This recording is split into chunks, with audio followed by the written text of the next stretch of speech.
Hello, hello. Sorry. I have makeup under my eyes. I was outside feeding my chickens and it is bright outside and I didn't wear sunglasses, so I was blinking really bad. And that makes my makeup run. Real life problems, y'all. So, how's everybody doing? I hope you had an amazing weekend. It is going to be beautiful here today. It's going to be, well, not super beautiful, not as beautiful as I would like.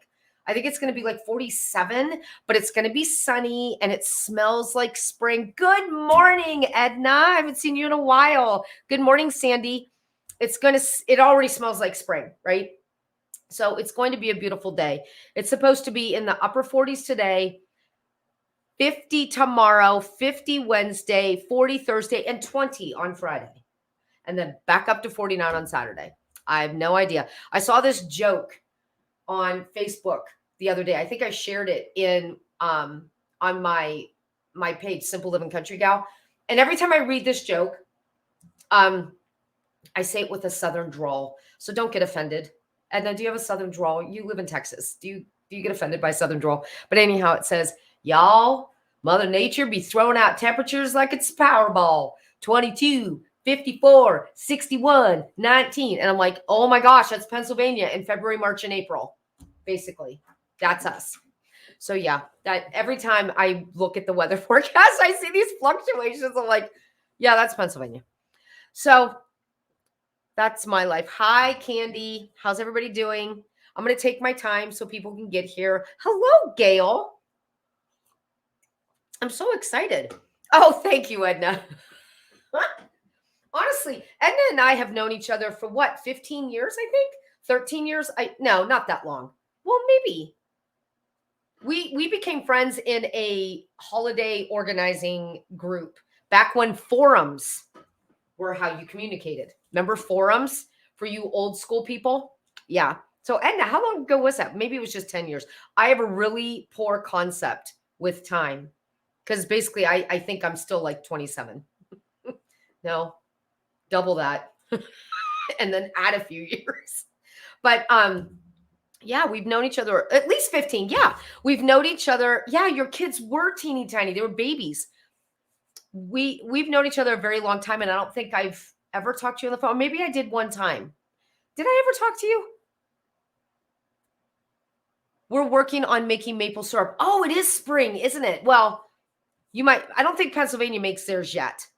I want to say, because we have every time you drive where we live is out in the country. So there's maple trees everywhere. So there's tubes all hooked up with the buckets. But I don't think maple syrup gets made yet. Even though it feels like spring, it's only February. We have winter at least to the beginning of April, and then spring starts. I keep thinking it's spring because the weather has been so mild this year. We had a really easy winter. But I love maple syrup. That's how I season things when I'm looking for sweet. Okay, I'm sorry. Tangent, my bad. All right, let's go ahead and get started because after all, that's why you're here. Excuse me. So yes, it's a new week. We are still in the master bedroom and we have another quick win to map out. So this week we are going to work on one of the most important items of furniture in your bedroom, the bed.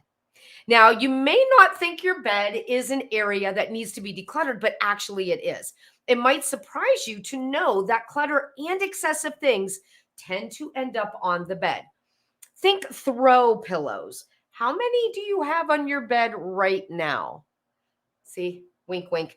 I used to have a lot of throw pillows. I used to think the more throw pillows I had, the more inviting my bed would be, right? And it literally would take me a minute to get all the pillows off my bed so that I could get into it. And I had to throw them on the floor and no place else to put them. And then when I made the bed the next day, it was an extra 5 minutes to get the pillows all placed on right. I finally got rid of them. There isn't a single, I don't even have pillow shams. There isn't a single pillow on my bed or in our master bed anymore. It's just the comforter and that's it. And even though the pillows made me happy then, they don't anymore. It's like, I just want to get stuff done. I don't care if my bed has all the pillows. I only care if my room is clutter free. And that to me, because that's my happy place, right, is easy. So if you like pillows, I'm not dissing you. I'm just kind of giggling at you. But yeah, so that's my pillow story and I'm sticking to it. Okay. But seriously, this week, our attention is going to be on our beds. I'm talking the top, the underneath, and the middle. So let's break it down. All right. So you are going to be decluttering your bed. I want you to start by stripping your bed from top to bottom. Oh, and side note, you're going to get an email with this list. You can just copy it, put it on a Google Doc, print it out, take it with you, and get everything done in your bedroom. These lists are meant for you to take me in the bedroom with you, and I'm over there telling you what to do. That's creepy, right? But yeah, so make sure you watch for the email. It should be out by this afternoon. So number 1, start by stripping your bed from the top to the bottom. Step number 2, take any items that are able to be washed to your laundry room. That includes any pillow shams, the comforter, the sheets, the blankets, both sheets, pillowcases, all of it. Take it all to your laundry room. Work on those today, being sure to follow the manufacturer's instructions as well as your machine's capabilities to wash these bulky items. Now, before I got one of those great big front loader wash machines, I had to take my comforters to the laundromat. So I would do all our comforters at once, and I would take them to a laundromat, the kids and ours, and just get everything done all in one shot.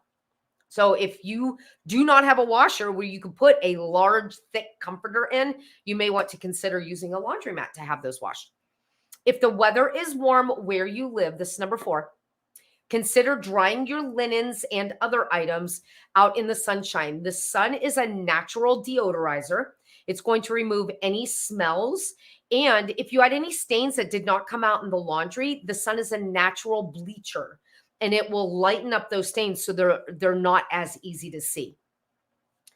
While you're waiting for those things to dry, I want you to clean your mattress. The easiest way to do that is with a handheld vacuum.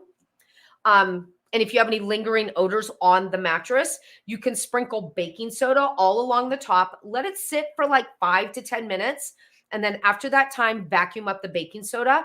The baking soda is another natural deodorizer that's going to help remove any lingering stale or other odors. If you have a mattress that is flippable, this is a good time to flip your mattress, because if you do the bedroom every February, then you know your mattress is getting flipped once a year. If your mattress is not flippable, because many of them aren't anymore, you may want to turn it 180 degrees. That way you get the wear and tear evenly out over the mattress.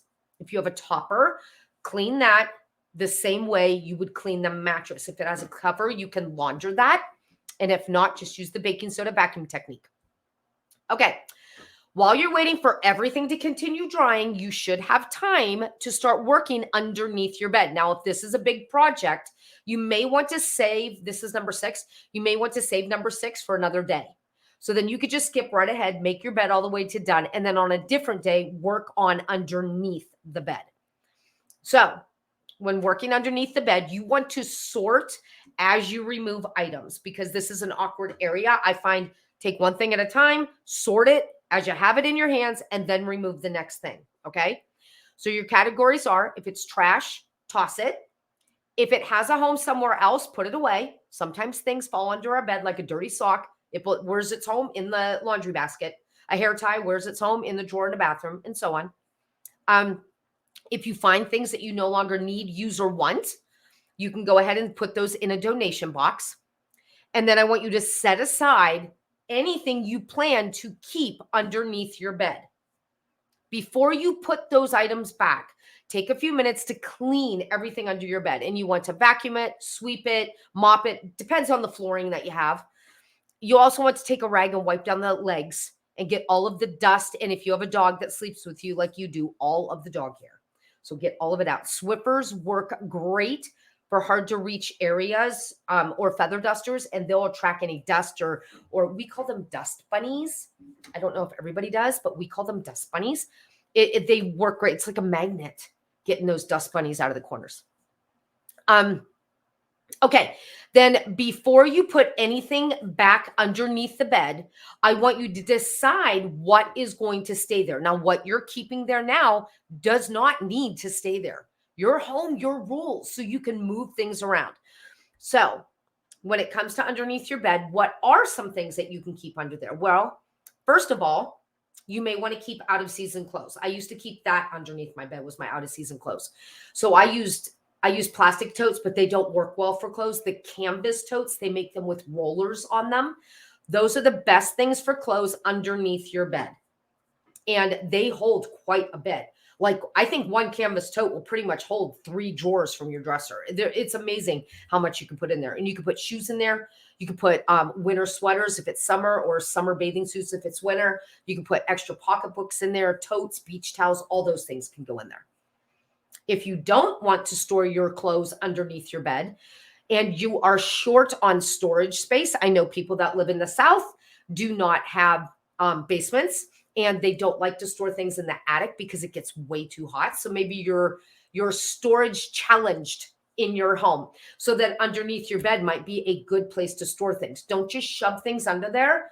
Use organizers to hold those things. And I would say plastic totes for miscellaneous items tend to hold up better because they are protective for the items that are inside. So I know several of my friends use the beds to store holiday decorations. So they'll put Christmas under one, Easter under another, Halloween and Thanksgiving under another.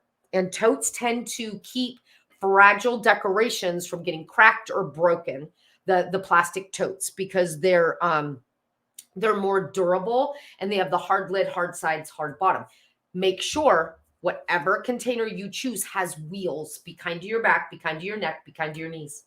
So make sure there's wheels on the bottom of those totes. Candy said, Swiffer sweepers work good on walls too. I was surprised what was there that I didn't even see. Oh my gosh, Candy, you are so true.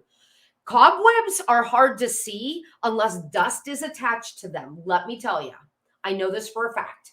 So yeah, when you're cleaning your room, use a Swiffer on the walls and the corners of the ceiling, and you'll be surprised at how many cobwebs you gather up. So that's a great tip. Excellent idea. Yes, it is an excellent idea. That's a really good tip. Okay. Finally, underneath your bed, if you don't want to store clothes or you don't want to store miscellaneous items, you can store nothing at all. Now, for me, we put hardwood flooring in our bedroom, which meant it needed to be like, when you have carpet, you only have to vacuum your bedroom, I think, like once a week, right? But if you have hardwood and you have a dog that sleeps with you, you have to do your floors at least 3 times a week, if not 5, especially when you have a spouse with allergies. So sweeping with a broom is one of those chores that I will avoid at all costs. I do not know why, but I hate to sweep floors. I don't mind vacuuming, although it's not in my top 5. I just don't like using a broom. I don't know why. I just don't like it. So we have Roombas. We have a couple of Roombas. So I have a Roomba in my bedroom, and that means I store nothing underneath my bed because I have a Roomba. I don't want to have to move all that stuff out. So we stopped storing stuff under there when we changed our flooring, which was tricky because, let's face it, when you have a king-size bed, that's a lot of storage space. We had 4 roller totes underneath that bed, 4 of them. And all of my clothes went under there, my out-of-season clothes. So instead, I switched to the zipper canvas bags. And tip, do not get the great big bags. Get the small bags. The big ones, they fall and they get all, this isn't a word, cattywampus. You know, it's like a feather pillow. You can't get it to hold its shape. So get the smaller zipper containers so that it holds less and they hold the shape more. And now they're on the top shelves of my closet, which works much better because it's actually easier for me to get those. It's easier for me to reach up high than it is for me to get down low. Because up high, I don't have to do anything, but down low, I got to get back up. And that's not easy to do anymore. Okay, so those are your 3 options for underneath your bed. So then go ahead and put everything back underneath your bed, making sure things are organized. And then once that's done, I want you to finish making your bed all the way to done. Finally, use bed decor sparingly, aka the throw pillows we talked about earlier. This will help you to keep the task of making your bed easier to do. However, if you love your throw pillows, by all means, I want you to keep them. I'm not telling you you have to get rid of them. If they make you happy, keep them. I'm just saying, for me, easier makes me happy rather than pretty, if that makes sense. Okay, and that is your quick tip for this week. You are working on the bed. So housekeeping before I let you go. Join me Thursday, February 23rd, 2023 at 1 p.m. Eastern Time as we talk about a tip that you can use to keep your bedrooms more organized. Sandy, I just read you have 9 throw pillows on your bed. I'm sorry. I'm not laughing at you. That's just a big number. But that's okay. If they make you happy, like apparently they make me happy, you keep those throw pillows, sister. You keep them. I want you to find joy on that bed. You keep them. Oh gosh, sorry. I didn't realize. Not that that's an outrageous number. It just took me aback. Okay, but if you like throw pillows, Sandy, you keep them. I'm telling you, keep those throw pillows. I have books, and the number of books that I have outnumbers that 9 number by a lot. So yeah, I won't judge you about your pillows. You don't judge me about my books. All right, so join me this Thursday when I will have a clutter quick tip that is specifically for the bedroom. So join me for that. All right, everybody. That is all I have for you today. Roomba is best for cleaning under the bed. Oh, Vanessa loves throw pillows. There you go. Vanessa loves them. That is fantastic. Vanessa and Sandy, you do not want to know that I also removed almost every single throw pillow in my family room. My husband loves throw pillows. He gets 2, I get 1. We used to have like 8, but we have 2 big couches and we used to have 8. And I'm like, no, get them gone. I don't know what's going on with me. I used to love throw pillows and now I'm like, get them gone. Roomba is the best for cleaning under the bed. I agree 100%, Gail. They have a Scoomba. Have you ever tried a Scoomba? It scrubs your floors. And almost tied in first place with me hating to sweep my floors is scrubbing my floors. I don't like doing that either. So, and with more homes, getting rid of carpeting and adding in linoleum and tile and hardwood, I would think a Scoomba would be a great investment, but I don't know how well it works or how often, Gail, I will look for one. I don't know how often you have to clean it out.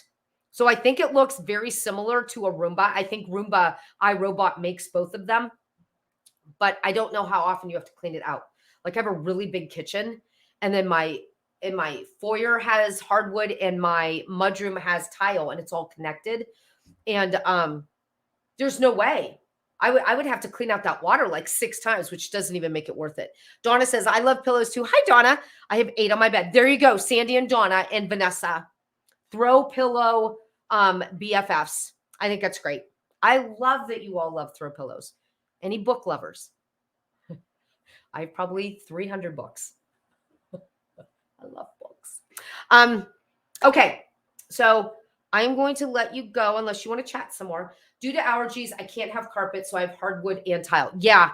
If we're slowly removing carpeting and putting in tile because Vanessa loves books too. Yay. I love books. We're getting ready to move. So we're starting to update the house to move. I know, TMI. But we're getting rid of the carpet, which is nice, but it's harder to clean non-carpeted floor. It's so much easier to vacuum a carpet because you can't see what you're missing. It's like hidden, right? And on a floor, oh, you can see it. Like I put eye drops in my eyes this morning and I got up like really early this morning and I dropped the lid off my eye drop tube. Well, it was like 4:30 and I wasn't going to turn on lights that early to look for that lid. So I'm like, oh, I'll just get it when I make my bed because I make my bed later. So I went in to make my bed later and I got underneath the bed to get the lid. Oh my gosh. There is a family of 72 dust bunnies under my bed. So that's on my list today. I am cleaning under my bed because it's dusty and bunny. We're getting ready to move too. It's so much work. I know, right? Especially when you have a husband who does not want to get rid of anything. My husband panics if there's not something up against a wall. And like our family room, we have a wall that doesn't have stuff lined up against it. He's like, we need to get a bench or something for over there. I'm like, no, we don't. No, we don't. He likes to keep all the things. He does not like to get rid of anything. So whenever there are donation boxes going to the donation center, it's my stuff and my doing. So yeah. And he brings home things. So-and-so was getting rid of this. I thought you'd want it. I'm like, no. So yeah, for those of you that complain that you have a spouse that doesn't let go of stuff, I have one too. I totally get it. Okay. I'm going to let you go. Even though I'm having a lot of fun, I'm still going to let you all go. I have a phone call in 9 minutes I have to get ready for. All right. I hope you guys have an amazing day. I will be back on Thursday. Oh, Gail said something. Same here. It's just me. So I'm working on downsizing and getting a 1-story house. Oh, nice. Me and my fur babies. Yeah, we're in a 2-story house, but our living space is all on 1 story. I prefer ranches. I prefer no stairs. And I know I say this a lot, but the older I get, the more my joints don't like to be bent. So stairs are not my friend. But yeah, it seems like a lot of people are downsizing. We have a really big house because we had 4 boys and they're all on their own now. So we don't need this house anymore. I don't want to clean this house anymore. It's too big. So yeah, we're downsizing as well. All right. I'm going this time. I mean it. I hope you guys have an amazing day. Take care. Happy decluttering. Bye, everybody. I had fun today, you guys. Nice chat.